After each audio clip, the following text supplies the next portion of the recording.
নমস্কার। ক্যালকাটা ডায়ালগস থেকে মনোজ দাসের প্রীতি ও শুভেচ্ছা নিন।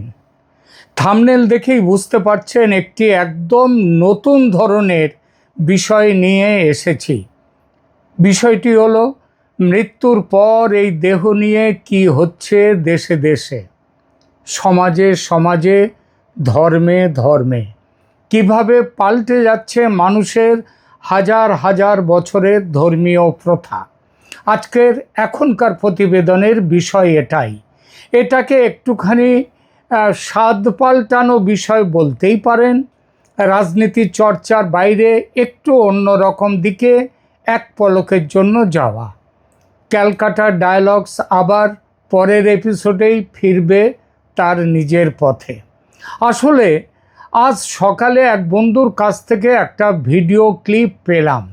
সেই ক্লিপটি আমার মনে এই বিষয় নিয়ে একটি ভিডিও করার ভাবনা জাগিয়ে দিল।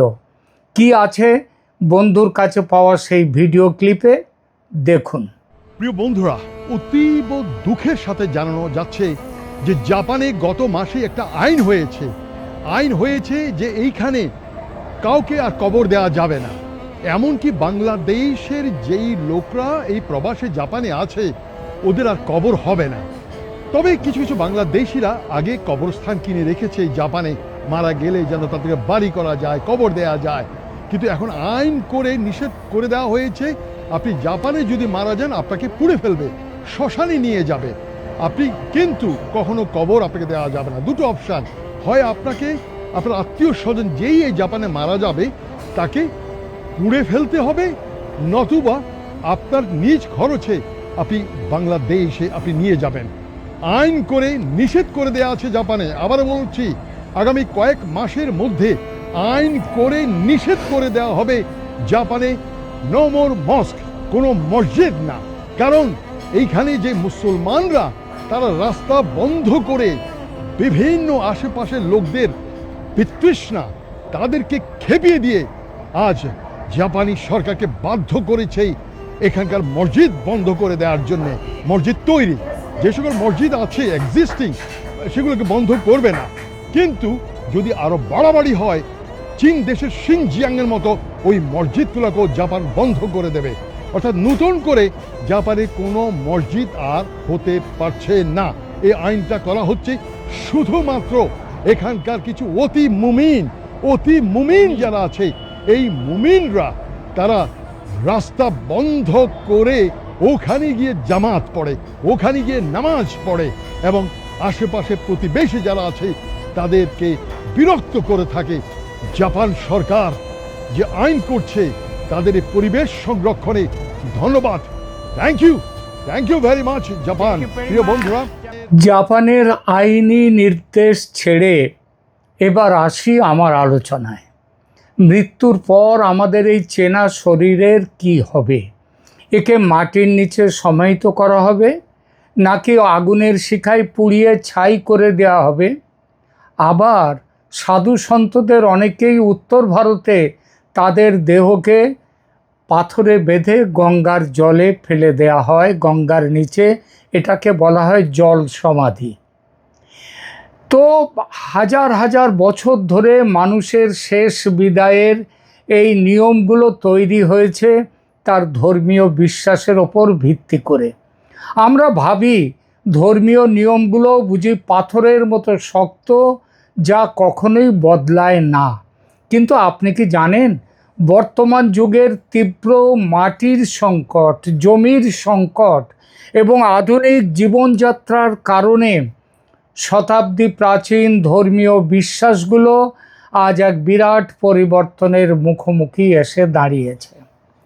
আজ আমরা জানব মৃত্যুর পর মানবদের সৎকার নিয়ে বিশ্বজুড়ে কী ধরনের অবিশ্বাস্য পরিবর্তন ঘটছে এবং কেন চিরন্তন ধর্মীয় নিয়মগুলো আজ বদলে যেতে বাধ্য হচ্ছে। জাপান দিয়ে শুরু করেছি, চলুন আবার যাওয়া যাক সেই সূর্যোদয়ের দেশ জাপানেই। জাপানে মৃত্যুর পর সৎকারের এক অনন্য রেকর্ড রয়েছে। পুরো বিশ্বের মধ্যে জাপানেই সবচেয়ে বেশি প্রায় 99.9%-রও বেশি মৃতদেহ পুড়িয়ে বা দাহ করে সৎকার করা হয়। অনেকেই মনে করেন এশিয়ায় বৌদ্ধ ধর্মপ্রধান দেশগুলোতে বোধহয় মৃতদেহ কবর দেওয়ার নিয়ম, কিন্তু এই ধারণাটি সম্পূর্ণ ভুল। স্বয়ং বুদ্ধদেব, বৌদ্ধ ধর্মের প্রবর্তক গৌতম বুদ্ধ, তার মৃত্যুর পর তার দেহ চিতায় পুড়িয়ে সৎকার করা হয়েছিল। বৌদ্ধ দর্শন বলে এই শরীর কেবল একটি অস্থায়ী খোলস মাত্র। মৃত্যুর পর আত্মা বা কর্মশক্তি নতুন জন্মে চলে যায়। আপনারা জাতকের কাহিনী পড়েছেন অনেকেই, সেই কথাটা একবার মনে করুন। বৌদ্ধরা তাই শরীরটিকে আগুনে বিলীন করে দেয়াই তাদের রীতি বলে ধরে এসেছে। জাপানিরা আবহমান কাল ধরে এই নীতি মেনে তাদের শব্দের সৎকার করে আসছে। সেখানেও সমস্যা এসছে। এত কাঠ কোথায় পাওয়া যাবে? আগে তো কাঠেই করা হতো, আজকাল আর কাঠে করা হয় না। যদিও কাঠে করার সিস্টেম এখনও আছে, তাহলেও আজকাল বৈদ্যুতিক চুল্লি ব্যবহার করা হয়েছে। এই বৈদ্যুতিক চুল্লি ব্যবহার করার ফলে আবার জাপানিদের দাহ করার পদ্ধতিতে একটা পরিবর্তন এসেছে, সেটা বলছি। আগে জাপানিদের যতদিন এই কাঠের চিতায় দাহ করার পদ্ধতি ছিল একদম আলাদা। তারা মৃতদেহ পুড়িয়ে সম্পূর্ণ ছাই করে ফেলতো না। তারা পুড়িয়ে ফেলার পর প্রায় শেষ হয়ে যাওয়ার আগে পরিবারের সদস্যরা বিশেষ চপস্টিক দিয়ে, ওই যে কাঠির মতো, সেইগুলো দিয়ে মৃতদেহের হাড়ের টুকরোগুলো অত্যন্ত যত্ন সহকারে তুলে নিত। তুলে একটি পাত্র বা যাকে কলস মতো বলা হয়, সেই তাতে সাজিয়ে রাখত। একে বলা হয় কৎসু আগে। পায়ের হাড় নিচে, মাথার হাড় ওপরের দিকে সেই পাত্রের মধ্যে রাখা হতো। এরপর সেই পাত্রটি মাটির নিচে যে কোথাও রাখা হতো তা নয়, সেগুলো তাদের বাড়ি বা ঘরের মধ্যে একটা বিশেষ শ্রদ্ধার জায়গায়, সম্মানের জায়গা করে, যে জায়গাটার নাম ছিল হাকা, সেই জায়গার ভেতরে আজীবনের জন্য সংরক্ষণ করা হতো সেই কলসের মধ্যে অস্থিগুলো। হিন্দু ধর্মে দাহ করার নিয়ম আপনারা জানেন, কিন্তু এখানেও নাভির অংশের ছোট্ট একটু জায়গা, হাড় যাকে বলা হয় অস্থি, সেটা সংগ্রহ করে একটি পাত্রে রাখা হয়। তারপর সেই পাত্র যাকে বলা হয় অস্থি কলস, সেটা গঙ্গাবক্ষে বিসর্জন দেয়া। এটা হচ্ছে হিন্দুদের নিয়ম। বৌদ্ধ বা হিন্দু ধর্মে দাহ করার নিয়ম থাকলেও ওই যে বললাম যে এখন বৈদ্যুতিক চুল্লি ব্যবহার হয়েছে, চুল্লিতে তো আর ওই হাড় বাদ দিয়ে বাকিটা করবে না। সুতরাং তারা করছে কি, জাপানিরা এখন সেখান থেকে একটু ছাই নিয়ে এসে, সেখান থেকে ছাইয়ের একটু ব্যবস্থা থাকে, একটু থাকে, সেইটা নিয়ে এসে কলসের মধ্যে রেখে সেই কলসটাকে গুছিয়ে রাখে। তো বৌদ্ধ বা হিন্দু ধর্মে এই নিয়ম থাকলেও আব্রাহামিক ধর্ম যেটা মরুদেশে যে ধর্মের উৎপত্তি, সেই ইসলাম, খ্রিস্টান এবং ইহুদি ধর্মে মৃতদেহ কবর বা সমাহিত করাটাই একমাত্র নিয়ম। ধর্মীয় বিশ্বাস অনুযায়ী শেষ বিচারের দিনে এই শরীর আবার জাগ্রত হবে কিয়ামতের দিনে। কিন্তু বর্তমান একবিংশ শতাব্দীতে এসে এই নিয়মে দেখা দিয়েছে এক বিশাল সংকট। সংকটটি কিসের? খুব সহজ উত্তর, মাটির সংকট, জমির সংকট, জায়গার সংকট। ইউরোপের দিকে তাকালে দেখা যাবে যুক্তরাজ্য, জার্মানি, ফ্রান্স বা সুইজারল্যান্ডের মতো দেশগুলোতে কবর দেওয়ার জন্য আর কোনো জায়গা অবশিষ্ট নেই। আর এই কারণেই তৈরি হয়েছে এমন কিছু আইনি নিয়ম যা শুনলে আপনি চমকে উঠবেন। এই দেশগুলোতে আপনি চাইলেই আজীবনের জন্য কবরের জায়গা কিনতে পারবেন না।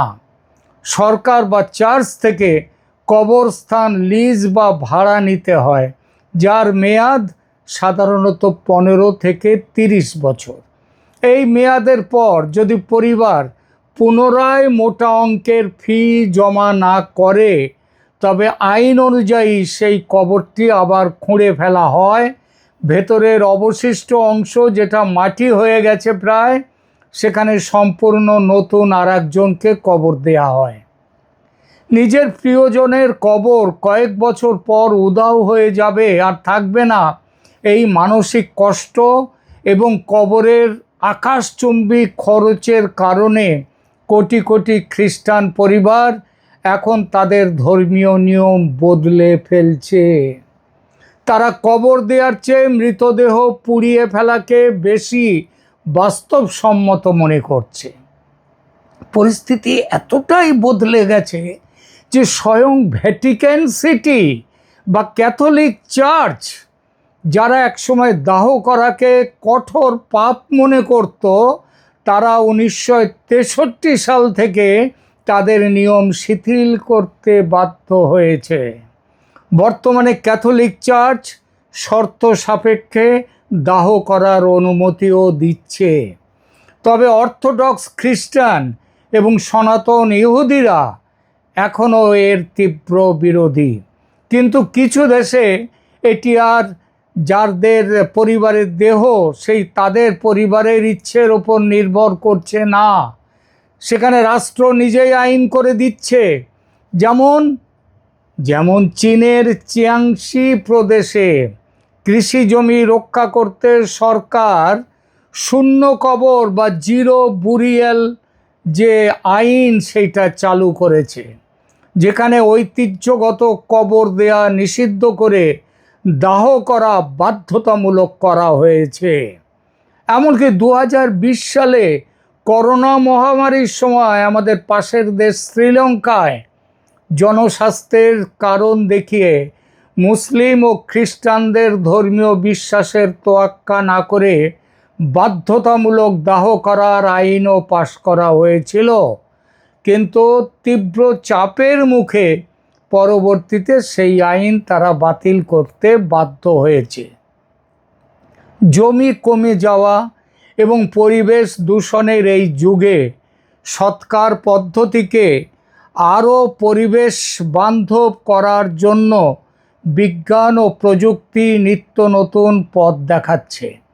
এখন ইউরোপ ও আমেরিকায় বিপুল জনপ্রিয় হচ্ছে একটা নতুন দেহ সৎকারের নিয়ম। সেটা কি? তার নাম হচ্ছে অ্যাকুয়ামেশন। আমরা অ্যাকোয়াগার্ড, জল পরিশুদ্ধ করার জন্যে যে মেশিন ব্যবহার করি, ওখানে হচ্ছে অ্যাকুয়ামেশন বা ওয়াটার ক্রিমেশন।